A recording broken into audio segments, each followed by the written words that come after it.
calm and I'm meditative and I'm smelling it and I'm, taking in all the colors and all the things that actually cue the signals these, to work. Great.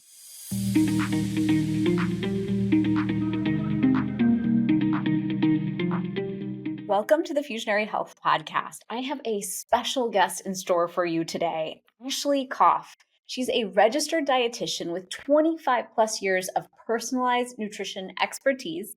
She's the founder and CEO of the Better Nutrition Program, and she's known for turning science into these better, not perfect, everyday choices that we can make. She coined the term qualitarian to talk about how we can eat better. And she's a national media contributor on many different shows around health and how we can eat better. She's also a nutrition director for UC Irvine's Integrative and Functional Medicine Fellowship, as well as an advisor to Tufts Nutrition Entrepreneurship Program. So I would love to welcome today, Ashley. Welcome. Thank you. Thanks so much for having me. It was so fun. We met at a medical conference, an integrative healthcare symposium. And it's just so fun to be connected and see what you're doing here. So thank you for having me. For sure. And I know you have an upcoming book coming out. Will you tell us a little about it? Sure. Your Best Shot is the personalized system for optimal weight health, GLP-1 shot or not. So right there, I think we're going to get into a great conversation. The GLP-1 shot, Ozempic, semaglutide, tirzepatide, has all of these different names these days, has come and really absolutely changed the conversation in weight health, in weight loss, diabetes, et cetera. And I know we'll get into experiences with it.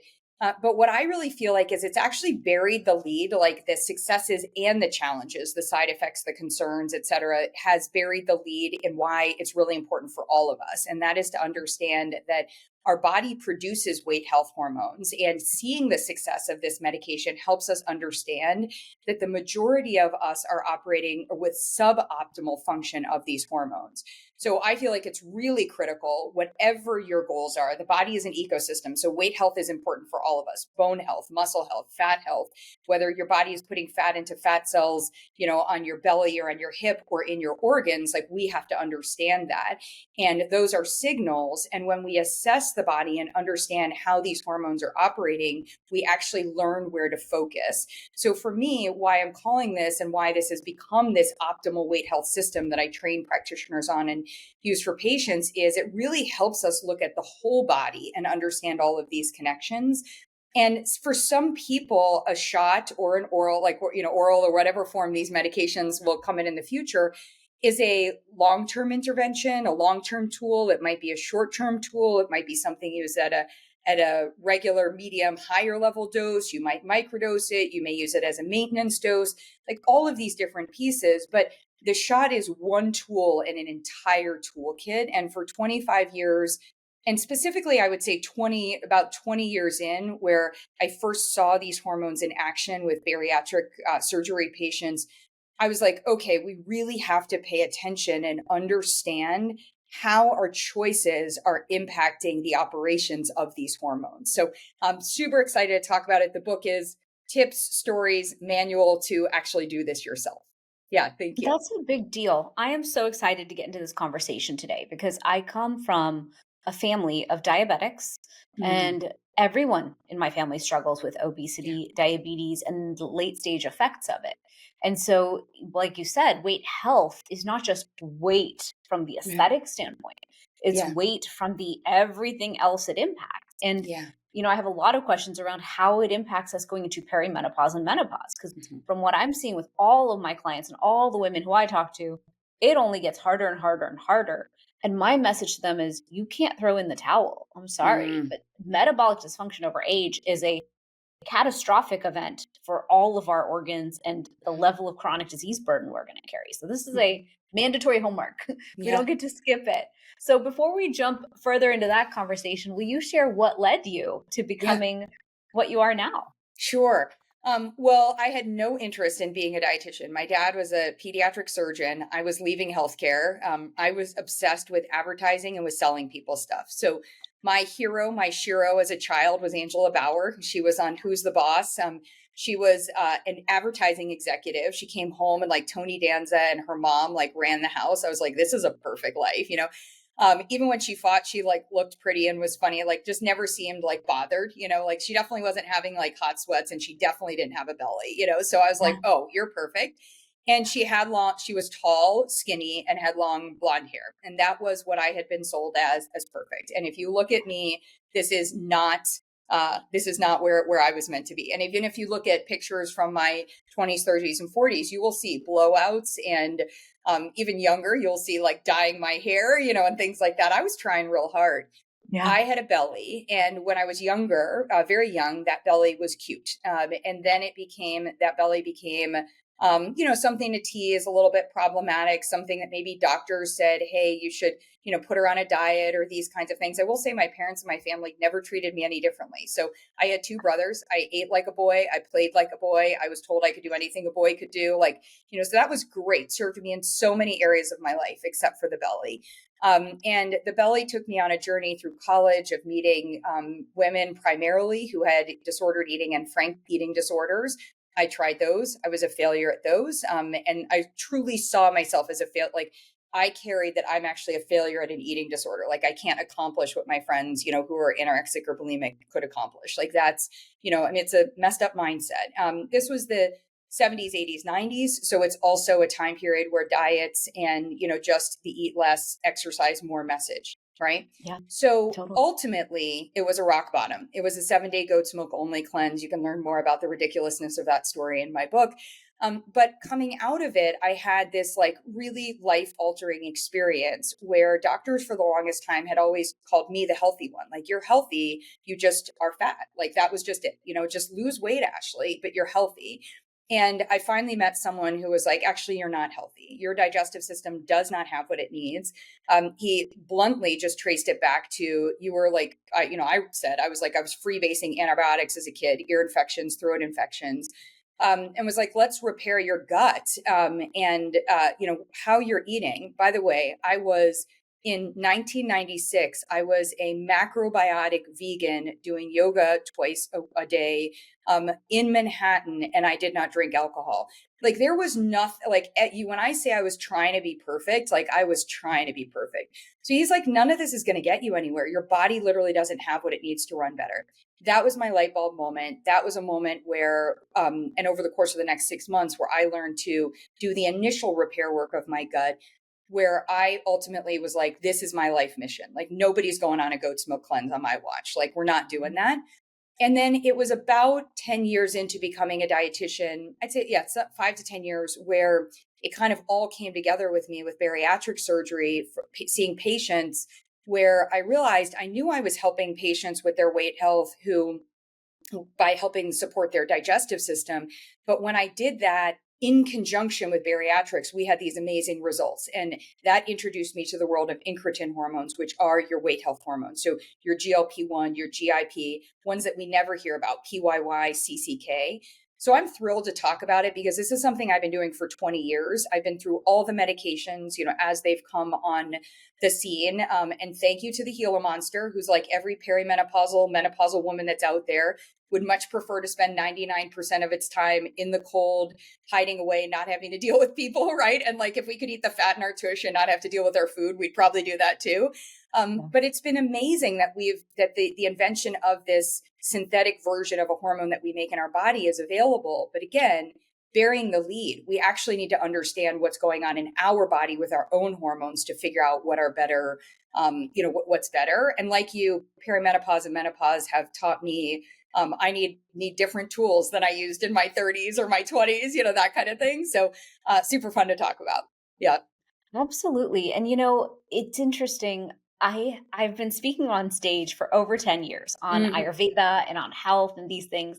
And every time I was done, a woman would come up to me and say, "Do you have something for menopause?" Yeah. I am doing everything the same. I've changed nothing. I'm even better about food and movement.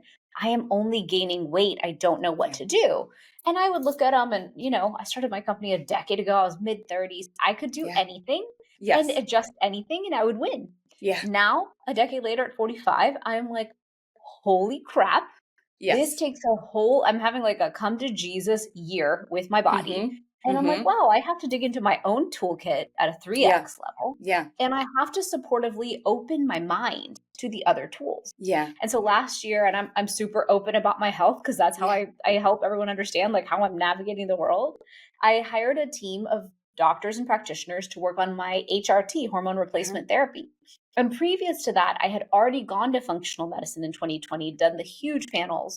And the doctor sat me down and said, did you know you have no leptin? Like you're a Mm. 0 on leptin.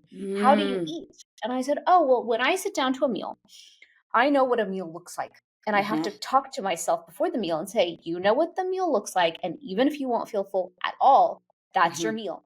Don't go reaching for more food. Yes. Oh my But in gosh. any given day, let's say you get home to dinner and like you didn't eat enough lunch, kids are stressing you out, you didn't have enough calories in your day. I can start eating and I can eat 3 dinners before I would ever know that I'm full. And so Yeah. it's a big conversation in my world where I'm like, stop eating, stop eating. You don't need Mm-hmm. to eat. And so when I did hire the HRT doc last year, she said, hey, I've worked on you. You are optimal, but I'm Mm-hmm. not winning at your A1C. And you told Mm. me you wanted to move out of pre-diabetic into the healthiest girl on earth level. I'm going to ask you, and I'm telling you, I need to put you on a GLP-1 microdosed. And she knew what my reaction would be. My reaction was like, what?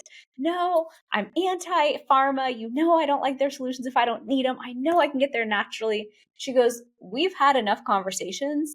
You are a gluten-free vegetarian and you live at a very high stress level considering you Mm. own a supplement company and you're everything you try to manage in the world. Just trust me because I'm your practitioner. I want you to try this for 3 months Mm-hmm. and you let me know how you do. And I tried it and I was like, oh, holy crap. This is such a powerful tool Yeah. because it affects your hunger levels. It takes away food noise. I remember the first time I sat down in an airport to eat like a Chipotle bowl and I started eating. And I always say, you will Mm. eat half the bowl. Yeah. And by the time I got to a third of the bowl, I was so full. I Oh. had to sit back and I thought, this is real Yes. power to put Yes. in the hands of somebody who might never have the button in their between their gut and brain that says stop Mm-hmm. eating. This is a huge tool around anti-inflammatory, which I love talking inflammation. This is a huge tool to help reduce total meals. It's a lot of good things. So Mm-hmm. my tune has changed. I used to be Yes. very anti Yes. GLP-1, but the question I have first for you is I know tons of people taking GLP-1s. And when they do, a lot of times they're like, oh, I'm taking the drug. I don't have to change anything. And Mm. when I look at them, I'm like, that is factually untrue. And I actually Mm-hmm. sat down for someone, I drew a photo on paper. I was like, imagine your stomach is only so big. Mm-hmm. You just cut out 75% of your appetite. Mm. Guess what you have to accomplish in that last 25% in terms Mm-hmm. of nutrients and protein? Like this Mm-hmm. needs to be a job that you think about much more seriously. But instead, they're like, "Oh, I had some toast, I had some whatever," Yeah. and not taking seriously the nutrient deficiencies you can exacerbate. So, Right. will you kick us off with Yeah. all the hormones that are at play when we talk Yeah. about weight health? It's not just GLP and how people should be thinking about this. Yeah. Yeah. Oh my gosh. So much to unpack. I love that you led with the FU word. Like I'm always like the 4 letter FU word full that like, all these, I mean, people will be like, there's that saying, like eat until you're 80% full. And I was like, cool, 80% of I don't know what is like just I don't know what. I've so been there with you. So I started off sharing that for me, my story was I thought it was a digestive health story. And for a long time, and like what drove my career was like, I'm going to fix people's digestive health. But I didn't know we weren't taught, maybe we were taught about, leptin, ghrelin, insulin, glucagon, and maybe we got into GLP-1, GIP and like kind of the incretin effect. Like, and that was like a second, maybe it was a question on a test. It was definitely not on dietetics, but maybe in the medical space. But the body is designed brilliantly for pre-modern era. Like, so let's just start there. It definitely is not designed for the 2000s and beyond on that part. So even if we look at in like the 70s, 80s, 90s, where I didn't have a phone and I didn't have all this stuff coming at me and social media, like all this different, stuff, the amount of messages and stimuli that I was getting was a lot less on that part. So our body was designed with motion detectors. So these hormones, I call them the switch, PYY, CCK, GLP-1, GIP. It's an alphabet soup. And by the way, there are several others, but these are like 4 that are really critical to understand. These 4, they switch on and off. So they're emotion detectors. So essentially they're designed so that when a signal gets to you, and we'll come back to how a signal gets there, when a signal gets, when they get the signal, they switch on, and their job is to just switch on other activity. That's it. Like all a motion detector does is let you know somebody passed in front of your house, whether or not you want to call 911, whether or not you want to get out of bed, whether or not the dog's going to bark, like all of that stuff. It was just a motion detector on that part. That's their sole job. Now, what happens is if they aren't working, you're not getting that motion detector. But what happens even more in modern day is imagine if like an entire marathon ran in front of your motion detector, like all the time. It would just be like, bing, bing, bing, bing, bing. And you're like, stop, like just turn it off, right? So it's not able to handle the amount of signals that we're giving it today.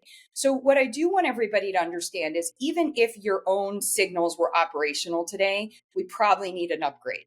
What I like to say is we're born with a motion detector. Our bodies are designed with a motion detector. We need that motion detector optimally functioning, but we probably need a force field.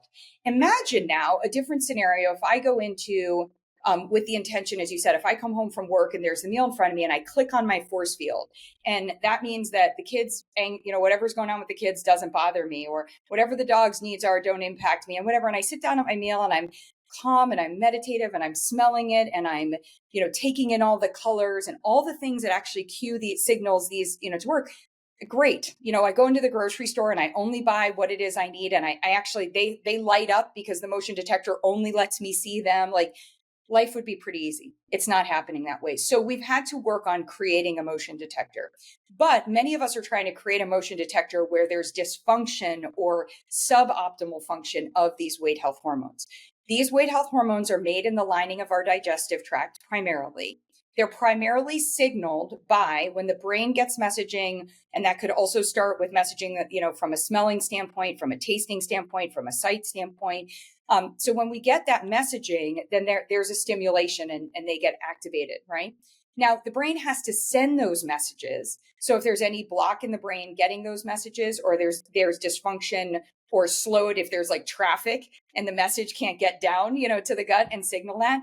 And then in the gut, if the gut actually can't secrete them or doesn't secrete them enough, or it sends them out, but we're throwing back some alcohol, or we're, deciding we're underslept or whatever, and we have other things that are going on where it's suppressing their function.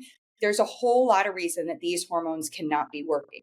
So what happens is we turn around and we say, okay, if those hormones are not working, and my assessment that I have everyone go through is first figure out, are they optimally functioning or are they suboptimal? If suboptimal, are they suppressed, delayed, or dysfunctional? Depending on that, we're going to have really good insight on what we need to do. If they're dysfunctional, you're hearing function in there, we have to optimize function. That's where a lot of our functional medicine and our, understanding gut health and some of the other things come into play. If they're delayed, there's probably some degree of dysfunction that we have to do some repair work, but it's probably, it's not as significant. And if they're suppressed, we probably have to look at those lifestyle choices and work on that part. So do we need an agonist? So the answer is maybe, and maybe we use it as a small dose or maybe, et cetera on that part, but no one should be on an agonist without creating an optimally functioning of their own. So the agonist may be what you use to help you repair the dysfunction of your own.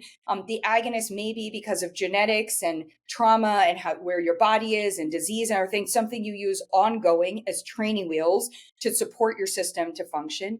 It may be like you, where we use it for a period of time, within there.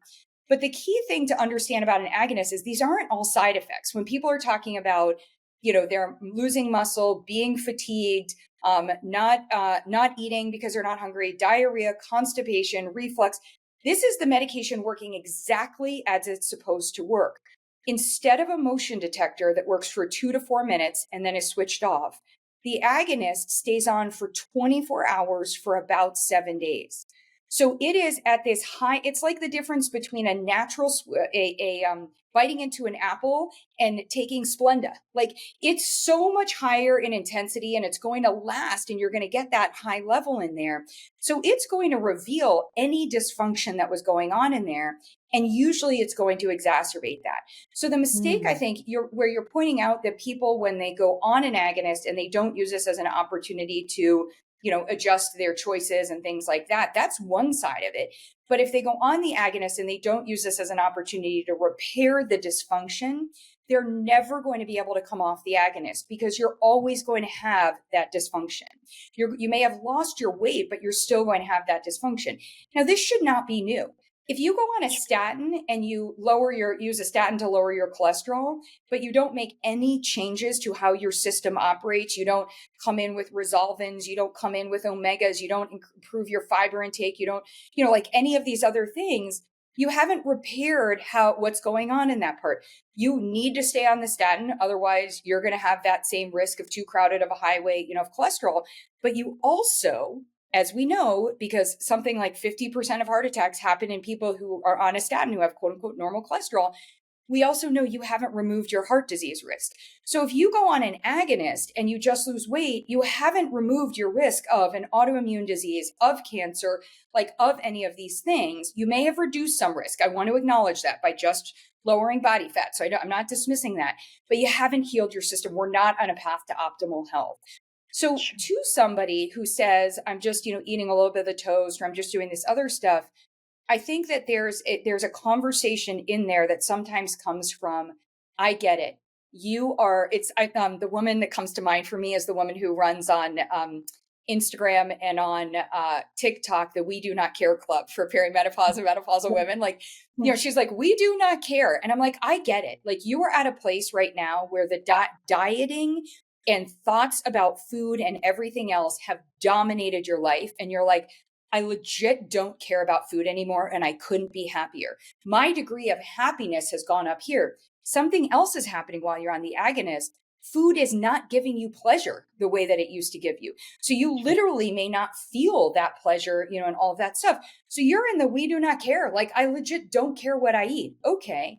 That might be a time where we have to nurture your body with a better supplement plan and use some of the nutrients. And I went through this with my bariatric patients. Like, I don't care how we do it, but if we leave a body under-resourced, if we don't have the body optimally resourced, if it doesn't have what it needs when it needs it, it deprioritizes things. And the things it will deprioritize is your hair, your skin, your nails, your sex drive, your ability to be nice to someone, your ability to have a good night's sleep.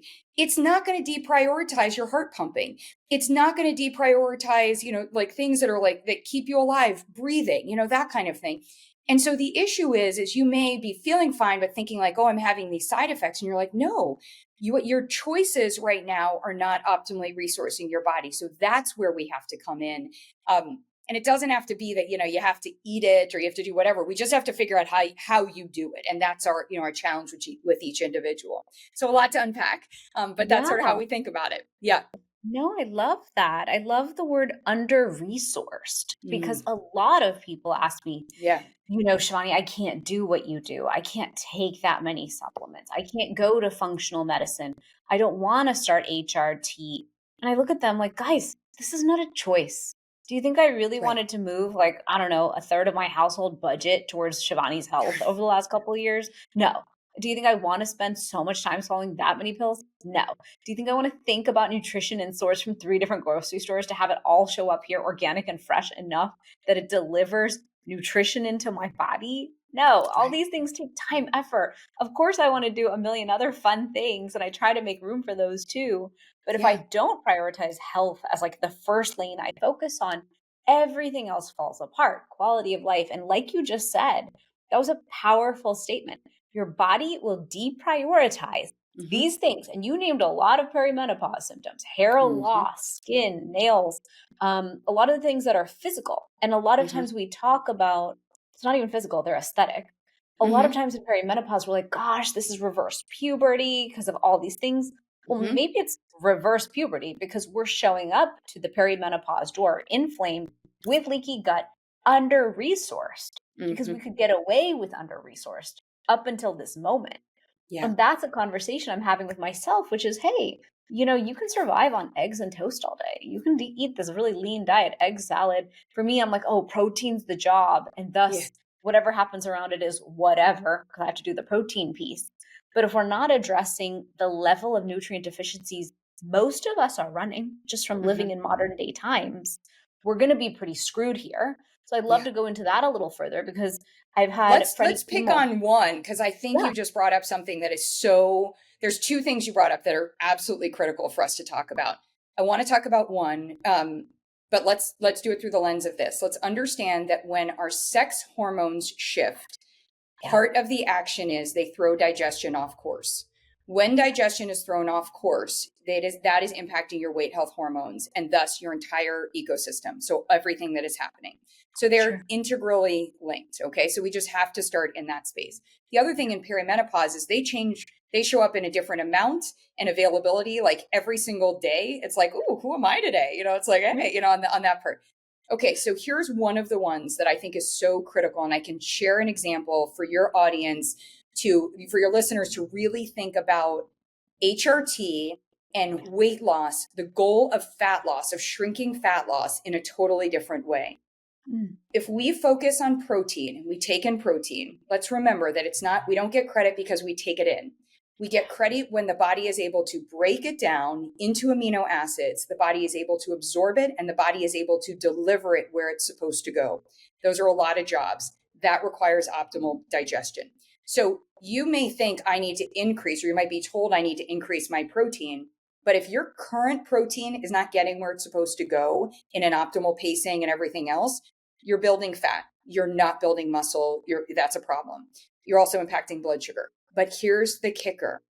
If you focus on protein and you don't focus on plant compounds, such as, I'm just going to use one, glucoraphanin, curly hair, think of the florets of a broccoli. That's where we find it. Glucoraphanin and myrosinase exist. One's an enzyme, one's an antioxidant. They exist together in the floret. They don't exist together. They don't get to sleep together. They sleep in separate rooms because when they come together, they create this sulfur compound. And that sulfur compound is part of the plant's defense system. So it actually creates something really potent. When we take it in, and when ideally our digestive tract has the myrosinase and the ability to convert this into that sulfur component called sulforaphane. Sulforaphane supports our detoxification system. We have a detoxification system in the body, so we should be detoxing every single day. Why am I going here? If your detoxification system is under resourced or suboptimally functioning, which could also be related to genetics, if that is happening and you take a hormone replacement therapy or you are trying and succeeding with shrinking fat cells, you are not able to break down the toxins, these used hormones, or the toxins coming out of your fat cells that were stored there into a form where they can be eliminated. You significantly increase your risk of disease. The body uses sulforaphane in the brain. It helps protect the blood-brain barrier and it upregulates glutathione. So it helps to detox brain cells. So when we are looking at protecting cognitive function, which is one of the most important things we can do in perimenopause. So here's the thing, if you are focusing on protein and you're not eating broccoli, and by the way, all broccoli has various amounts of glucoraphanin or whatever. I personally take a glucoraphanin supplement every day because of what I'm talking about here.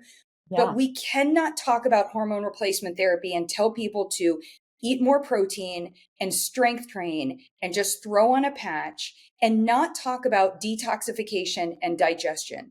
So there's so many influencers and educators and practitioners that are out there talking about one part of this, but you are an ecosystem. So for you, all of you, you want to know, am I detoxing optimally? Otherwise, I'm washing my floor with dirty shoes. I'm trying to shrink fat cells, but I'm increasing my risk of disease. or I'm taking hormone replacement therapy so that it's not all dry down there, but I'm actually increasing my risk of having cognitive decline. Like these are, and of course HRT helps improve our, like, it's not all, these aren't all, one pieces of the message. I'm so glad that you brought it up. Perimenopause requires a totally different game plan. And the game plan is your body is an ecosystem. You do not need any more nutrition information. You need insights about how your body is functioning. We do assessment. We personalize a plan. We figure out what's doable for you, shot or not, supplement or food, what you have access to, all of that stuff. We put it together. And then we check in on how your body is functioning. And every one of those complaints that you have is an active signal that something in your ecosystem is under-resourced or is out of balance, and we need to optimize it. And that's the process of weight health optimization, and that's why I've got this system, because I was like, we need it as a holistic system. We have to have it in perimenopause and menopause, because if we just hit one, like kind of as you said in your 30s, if I was like, all right, I want to lose weight, I'm just going to cut calories. That could probably work. We might have lost a little more muscle. So, but whatever, we were exercising. So, strength training. So it was fine. But now, you got to make sure that whole system is working, because at the end of the day, things like, will you remember who you are on the table, right? And will your body suddenly turn around and say, okay, I've got these toxins that are in there, and now they're winning. Like they're ahead of the game, whether, it's skin cancer, whether it's colon cancer, or any of these other things that we see come on. So I think it's so important for us to look at, shot or not, how do we optimize, the weight health hormones and the system that comes out of that, out of the information.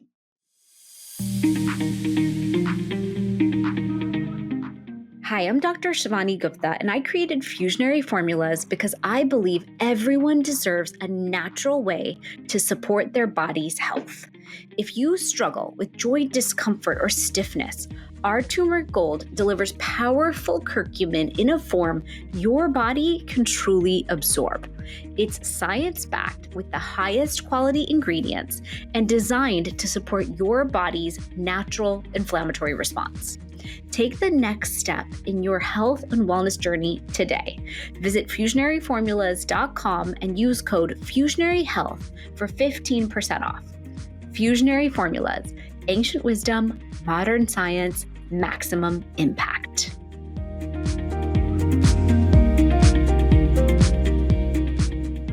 Absolutely. And you made such a powerful point there. My whole brain was like, oh, okay. Yes, you're right.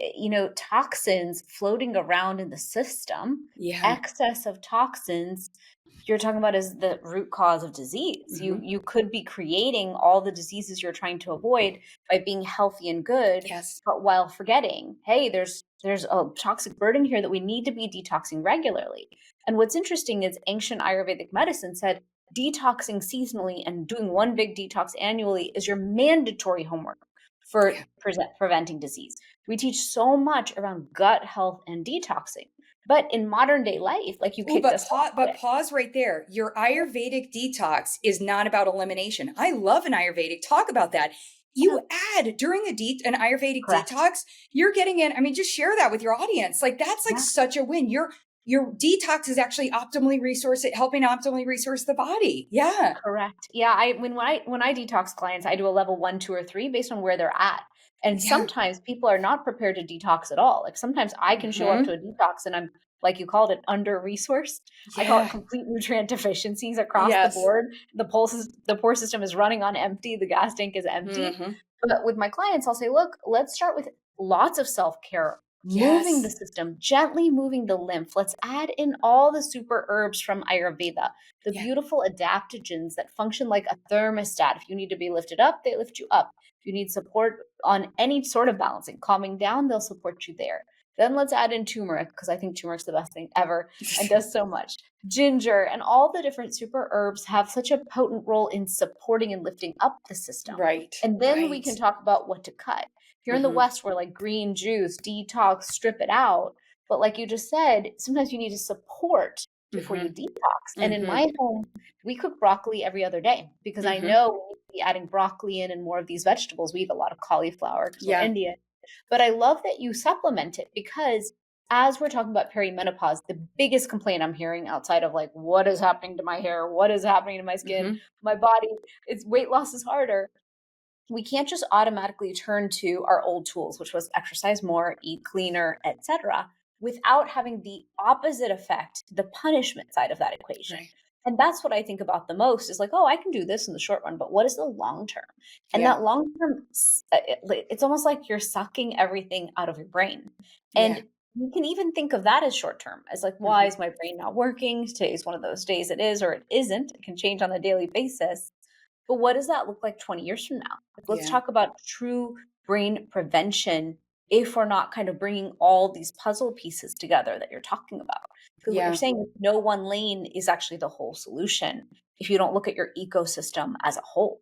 Yeah. And then And earlier, almost anyone, and this, totally goes into the functional side. Like when we do the, spoiler alert, I still recommend you do the assessment, but when you do it, if you're in the delayed or dysfunctional, and there's a core difference between that, in that instance, your digestive system has shown us that it's not optimal. Remember, I'm not talking about it like, and this isn't deficiencies. This could be insufficiencies, or it could be excesses that need to be, counterbalanced, et cetera. But in that space, it's showing us that. And I include hydration as a part of digestion.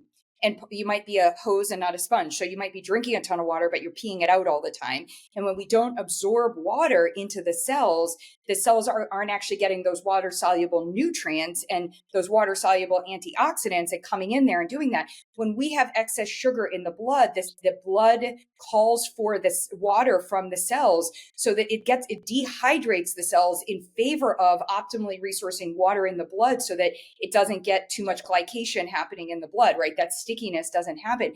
And PYY in the colon actually senses, is part of our sensory system for hydration. Oh, there's a weight health hormone that actually looks at your poop and says right now, hey, by the way, the rest of your body isn't hydrated.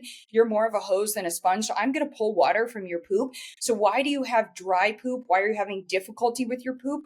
Hydration. So we've got to look at all of this, right? And this is where it can feel super overwhelming. Spoiler alert, no, you have to go in the right order. You have to optimize digestion / hydration before you start to work on your protein. Now, that doesn't mean I can't say to you, hey, let's nutrient balance better, right? Everybody wants to know from me, what about, is it 100 grams or is it 1 gram per pound of body weight? It is not 1 gram per pound of body weight for anyone above 150 pounds. I'm going to be real clear on that part. But it is about, I think none of us should be under 15 grams of protein at a pit stop, so a meal or a snack. And it's probably somewhere between about 15 to 30 grams in there. But it has to be a form of protein that your body can digest and absorb, right? So that might be a liquid form on a highly stressed out day or after an intense workout, or that kind of thing. Or it might be that, I need to focus in on specific amino acids because, glutamine because I'm working on my gut health, creatine because I'm working on my muscle and my brain, creatine with taurine and leucine because those are supportive. We may need to look at the what, we need to look at the what, and not just the amount. But it is really important. It doesn't mean we can't work on some of that nutrition stuff. But if your gut / hydration is not optimized, then your body is not going to be able to optimally resource. I don't care what you're taking in. And I've had people, in particular, I'm going to call it the guys here. Several of you are trying these tighter and tighter and tighter caloric windows. And on the one hand, I love that. But when you come to me with a 4 or 6 hour window, and especially if you come to me at all, where you're just starting to give your body resources at about noon in the day, your body's like middle finger. Thank you. So you wanted me to operate from 5 a.m. to 12 with no resources, but with black coffee. And you're telling me that my fat burning is going to do that. The fat burning is great. You're adding work for me to do while I'm under resource in that time period. And then in 4 hours, I'm supposed to get in 100 plus grams of protein, and I'm supposed to get in that glucoraphanin, and I'm supposed to get, all this other stuff. And then I end up having a ton. And now I've given it's like I came over to your desk at work and I dumped a bunch on you and was like, this is due in 3 hours. Don't get up, don't pee, don't breathe, basically, get it done. And then you're wondering why you have sleep issues, or you're wondering why, like all these other pieces. And what's interesting about that is it is really smart for us to have a caloric window. We want a caloric and an activity window. The way the body is designed, has 2 to-do lists. one of the to-do lists is during what the time that we are active. When we are active, if we give the body nutrients and calories, it can actually do that work and is resourced during that time period. Then it has what I call your recovery window. And in that time, it does not want you to give it any other work. But do not confuse recovery time with sleep as in this time where it's doing nothing. Your body has a whole to-do list. I basically say it's like every parent, you have a list of things you want to do when the kids go to school, right? Where you're like, thank goodness today's the first day back to school. So that's why I'm saying that. So, you come in and you're like, oh my gosh, I have a list like this, right? And then what happens if the school calls and says, can you come pick him up? And you're like, wait a second. I had a whole list on that part. So if we're interfering with our recovery work by giving the body more digestive work to do because we ate so much and it still hasn't been able to do it, or we're waking up in the middle of the night and we're like, I got to pee and now I'm eating something or I'm drinking something, or I'm stressed or I'm having alcohol, like all this other stuff, then the work isn't getting done in either place. And this is where suboptimal resourcing and suboptimal function, is occurring. So I think it's so important for us to not glom on to any of these recommendations out there as like, this is what's going to do it for me. But rather, I sound like a broken record, assess and come in. And maybe you have the right caloric activity window. Maybe yours is meant to be 10 hours. But maybe instead of starting at 12, you're better off at 9 a.m. or at 10 a.m. and finishing. Nobody likes to do this at 6 or 7, p.m. instead of 8 or 9 p.m., that kind of thing. Yeah.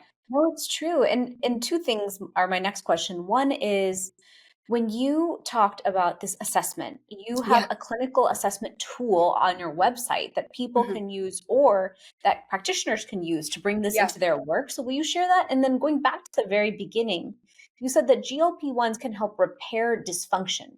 That's a very powerful statement because people are using GLP-1s for many different issues, but they might not be understanding, hey, I could use it for long enough to repair dysfunction and then come off it and I'll have achieved a lot of things. If they work with someone like you, they can adjust a lot of things around gut health, absorption, lifestyle, the shifts they need to make to hold the result they want after they're done with their GLP journey.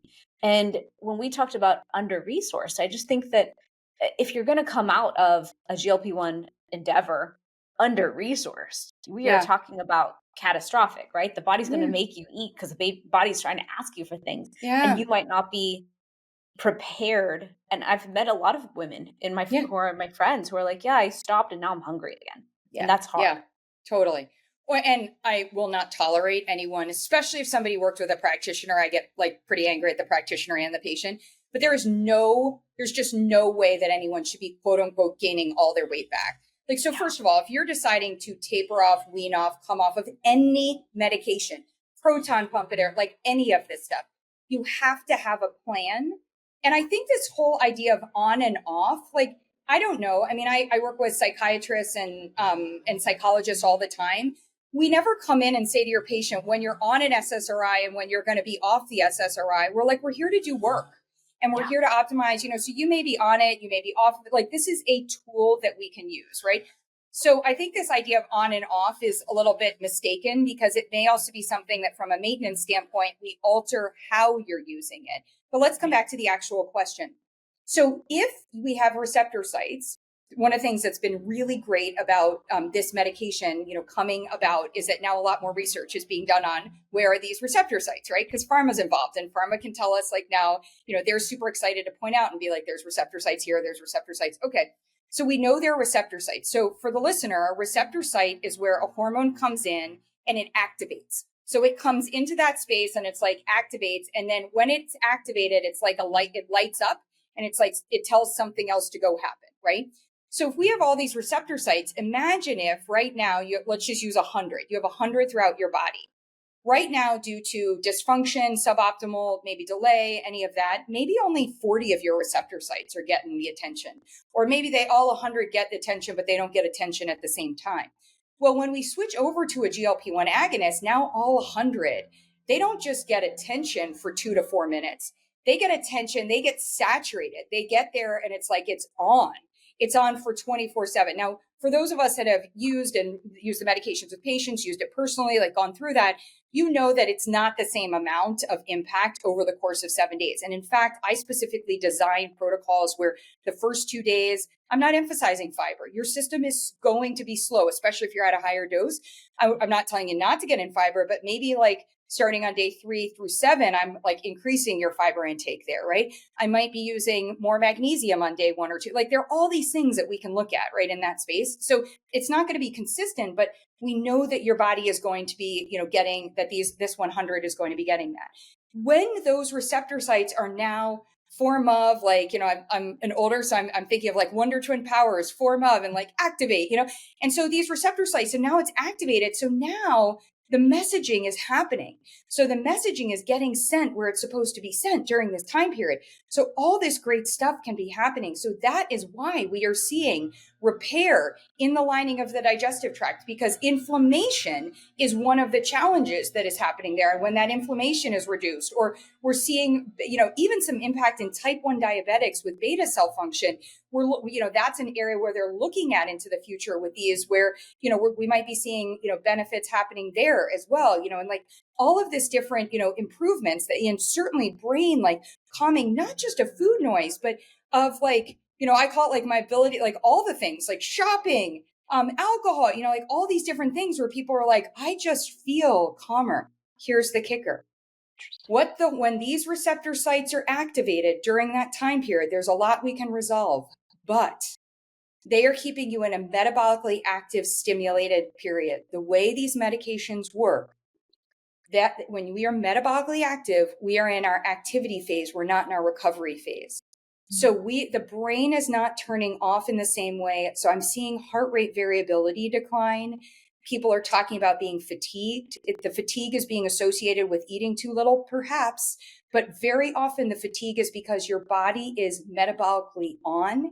So we actually have to amplify and support with Ayurveda, with lifestyle choices, with all of these different things, how to help you sleep better, right? And if your sleep wasn't better before, this is not going to be improving your sleep on that part. So we have to look at that. We have to look at the fact that we are delaying gastric emptying. If you had slower motility before, that's going to be exacerbated. If we were suppressing acid before because we're on a proton pump inhibitor, that's going to have an exacerbation and an issue with your protein intake. So we have to look at that and understand that part. But can GLP-1 agonists be having healing optimization benefits? Absolutely, because they mimic a hormone they're not the same, but they're coming in and they're replacing. And my final comment here that you have to understand is the two medications that exist right now, GLP-1 and GIP agonist, and then there's a third one that's coming on that's a triple agonist. They are replacing your own. That means your own production is being suppressed. That means that the system that tells your own to operate is being downplayed. The analogy that I could give is it's probably if you're a smoker and you stop smoking, very often you're constipated, because when you're smoking, your body is actually helping you to move your bowels. It's like a stimulant, and it's a contractor in that part. So I always make sure somebody has a plan for if they're going to quit smoking, for, addressing that part.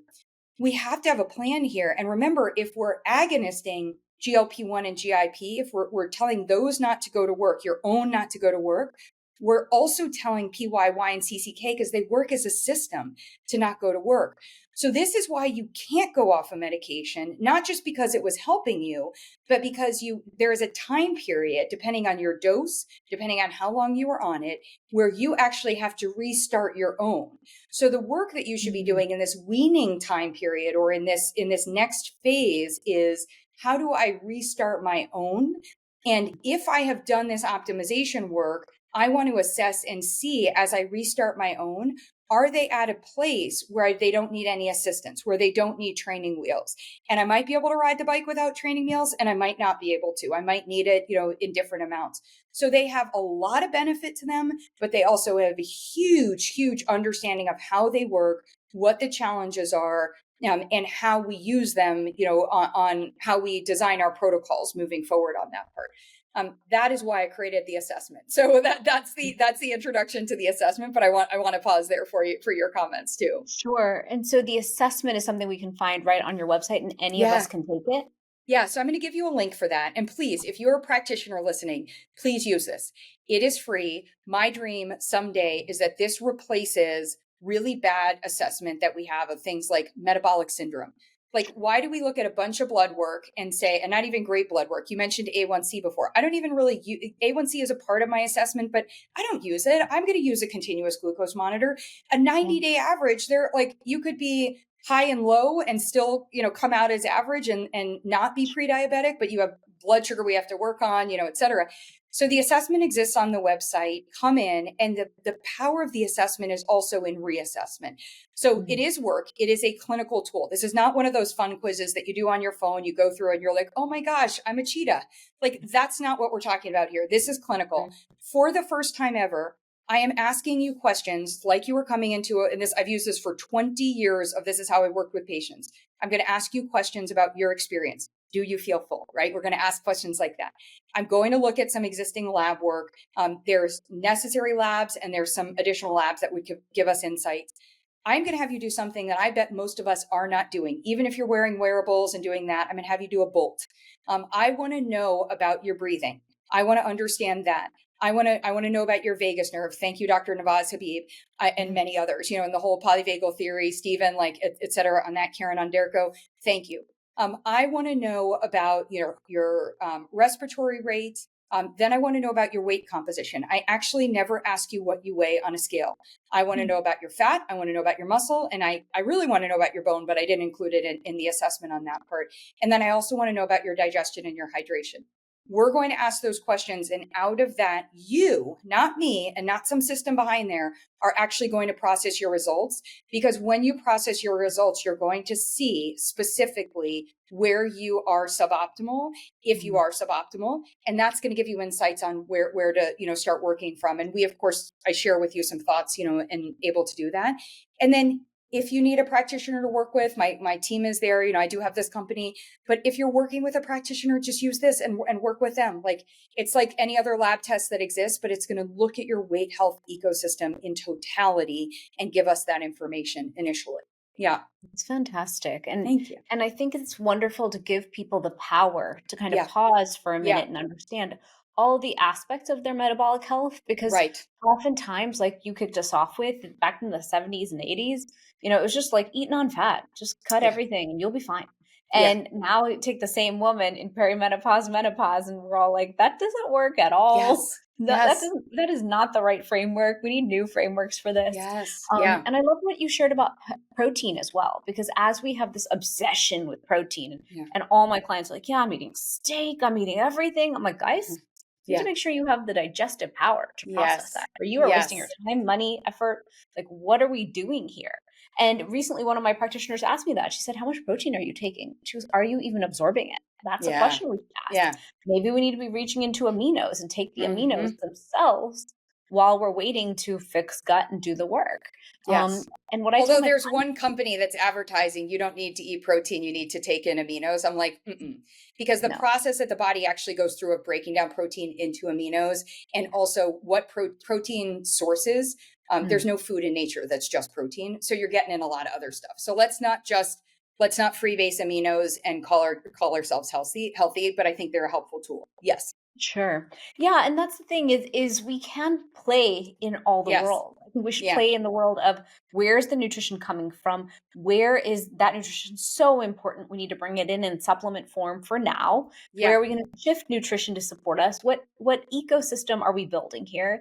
Where is our digestion? It's multifactorial. And usually at that point, when I say that to people, they're like, I can't do that right now. And my point is, you have to. You have to if you want the results. And the results are healthy metabolism, a healthy weight, like we talked about today, like a weight management and weight metabolism and weight goal that's sustainable and that supports all aspects of our health when it comes to, like you talked about, chronic disease and all these things. So I know we're hitting the end. As we end, I think there's one thing I do want to, because we're all many of us are in that We Do Not Care Club. I Yeah. want to be clear. This is not this is not an 88 item to-do list. I famously said to my dentist, if you give me one more thing to do, I'm going to have to start getting ready for bed at noon. Like, this is ridiculous. Like, Yeah. or like your trainer is like, yeah, great job today at the gym. Now, if you could go home and do this, this, and this, I'm like, I gave you an hour. Like, Yeah. I made time. I gave you an hour. Like, that's what you got. Like, we've got it. So what I want you to understand is there's a right order to this, and there is an efficiency. And the reason that we do assessment is that you may be doing things that are right, but you haven't done the stuff before it. You may be doing things that your body actually needs, but it's not able to actually action, that part. So I think one of the things, as you said, like, you went through a whole list of like all this stuff that you're doing. And it's like, and that's because at this point, you've actually gone through, you've done assessment, and you've come in and you've got your plan, and your plan actually makes you very efficient right now. You know exactly what to do. So we're here to reduce overwhelm. We are not like, I'm not trying to give you a ton more information. We're info beast enough. Like, that is not the plan here. We actually are here to, and chapter 2 of my book is called Shit You Have to Unlearn. We are here to break up with all the stuff that is weighing us down and get real focused in on where we need to go. So I do want to acknowledge that for anyone that's like, oh man, like, I can't do this because and you're like, there's something that you can do today that is going to massively, exponentially improve your outcomes of what you're already doing. That's what we're here to find. That's why assessment is where we start. Yeah. Absolutely. I love that. It's bringing the awareness first and the Mm-hmm. understanding first, and then moving forward into, like you said, the right order, which is Yeah. amazing, right? If we're not doing things in the right order, a lot of times we are going at it protein first. Oh, I have Yeah. to strength train. Oh, I need a weighted vest. Oh, I need progesterone. Like, we're going down Yeah. that checklist first. Yeah. And it's because we're not willing to pause and say, wait, what are the building blocks? What's the Yes. foundation? So much Yes. of what I teach out of Ayurveda is let's build foundations of health, Yeah. and then we get to Yeah. put everything else on top of it. And I think we're definitely speaking Yes. the same language there. Yes. So Don't put a weighted vest on a gassy, bloated, unhappy belly. Please don't. Like, it's like, exactly. come on, dude. I was trying to get help, not a weighted vest. Yeah. Yeah. Exactly. Thank you. Don't make Yes. this harder for me. That's And right. certainly That's don't right. intermittent fast. Like, my own practitioners are Mm. like, you may not intermittent fast. We know how disciplined you are. Your poor body is saying no. Yes. So be nice. It's such a bad word. That's a whole other podcast we'll get into, like all the bad words in nutrition and health, because it just is so not well defined. But yes, we'll talk about that on another day. For sure. Well, as we wrap up today, do you have any final thoughts or messages that we didn't get to cover? Wow, we covered it all, I think, on that part. What I would love to leave everyone with is, I shared with you at the beginning that I am doing what I am doing today. This is my life purpose. Like, I really believe, and the reason I'm making this assessment available for free, and why I've done my practice and everything else, is I was in DC. I want to go back to DC and be like, stuff's got to change. Like, we have got to change how we assess. We've got to change how we define. We've got to change guidelines. And we're an army doing this together. So that's my life purpose. I believe that I know each of you is here in this moment, in history, in this time, to fulfill your life purpose. You may know what it is, you may not know what it is, but you're not going to find it / be able to do it if your body is not optimally functioning. That's the challenge. That's why I'm here. So sometimes I think this can get lost in just like, I'm bummed out about how I look, or I'm bummed out about how I feel. I'm bummed out for you. But the reason that myself and Shivani, like, we're here because we know that when you are able to do this and you're empowered to do this for yourself, and your body is, I call it your soul singing, but when your body is there, like, then you're going to be able to fulfill your life purpose. And I need you to do that, because we don't have the same life purpose, right? And so it's like, we got to do this. Like, this is how we're an ecosystem, we're a community. So, if you're feeling like in life, I don't feel like I'm where I want to be in life, look at your health. Like, that is, I think, this like great place for you to come to and to say, hey, is there something here that optimization could help free me up from what feels like my day job or my challenges right now, so that I can actually be doing something that hits my zone of genius and feels more of, more of that soul singing. So that's my wish for you. I love that. I love that. I've gone to so many personal development conferences, and every time they're like, let go of your past, focus on your future. And the last day is always health. And I always say, you should have me on stage. Like, yes, we need to transform our health if we're going to have any of the like energy and the oomph and the power and the joy that we need to implement change in our lives. And like you said, live out our true life purpose. So thank you for leaving us on that message today, Ashley. Thank you. Will you let everyone know where they can find you, where they can find your amazing assessment? And I'm so glad we got to have this conversation today. Yeah. So the Better Nutrition Program, Your Best Shot, you head to our website. Hopefully you can't miss it. It's over on there. Your Best Shot is wherever you like to buy books from. And I'm on social media, both as myself and as the Better Nutrition Program. And if anything that I said resonated or sounds confusing or any of that, we went through a lot, please just reach out to me. I answer my own DMs and all of these things. And so I would love to be able to share that with you. And maybe right now is time for you to do your Best Shot Jumpstart, where you want to come in and do the assessment and get going from here. So we would love to welcome you in on that part. Amazing. Thank you, Ashley, for joining me today. Yes. Yeah. Fusionary Health podcast. I love having incredible practitioners and experts like you on the podcast to share your wisdom with my audience. To everyone who's listening today, if you want more info on the podcast, just visit my website, shivanigupta.com, and I'll see you guys next week for the next episode. Bye, everybody.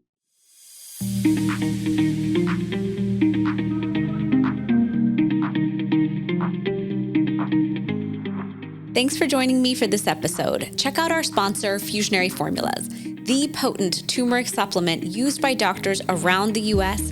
for patients with pain and inflammation. www.fusionaryformulas.com. I'm your host, Dr. Shivani Gupta. For more, visit shivanigupta.com. Subscribe to this podcast in Spotify or Apple Podcasts. Click the follow button or subscribe in any of the apps that you use. That's all I've got for you on the Fusionary Health podcast this week. You have the power to transform your health and achieve vibrant health starting today.